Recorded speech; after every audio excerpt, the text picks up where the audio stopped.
Mheshimiwa Mkuu wa Mkoa, tumefurahi sana uongozi wa GM FM Radio kwa ujio wako na kwa namna ambavyo yetu toka tuanze process ya kuianzisha umetupa ushirikiano mkubwa sana.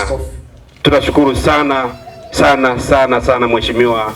Na hii inaonyesha kwamba rais wetu Mama Samia Hassan hakukosea kutuletea mkuu wa mkoa ambaye anajua mkoa wa Mara vizuri na anaweza kuwa sehemu ya kuharakisha maendeleo katika mkoa wetu wa Mara. Hongera sana mheshimiwa mkuu wa mkoa. Lakini pia naomba nichukue nafasi hii kumshukuru mkuu wa wilaya, vile vile amekuwa sehemu ya mafanikio ya redio yetu. Nitambue wewe watumishi wetu ambao wanafanya kazi katika kituo hiki cha redio, popote pale walipo wapunge mkono.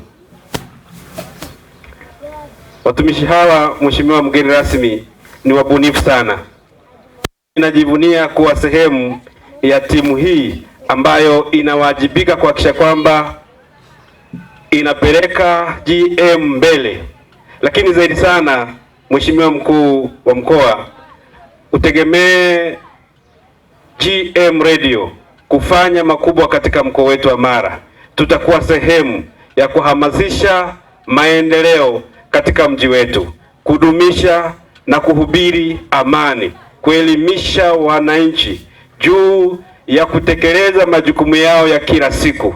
Tutawafikia wavuvi katika sehemu zao za kazi ili kutoa elimu. Tutawafikia wafugaji, tutafikia wachimbaji wadogo na wakubwa, lakini pia hata wakulima, namna na kuelimisha namna bora ya kuboresha shughuli zao ili waweze kuharakisha maendeleo katika mji wetu wa Msoma na mkoa wa Mara kwa ujumla. Redio hii haitakuwa sehemu ya kupotosha maadili ya Watanzania. Tutahakikisha kwamba maadili yetu yanalindwa, maadili yetu yanapromotiwa ili kuhakikisha kwamba watoto wetu, jamii yetu inadumisha maadili mema katika jamii yetu.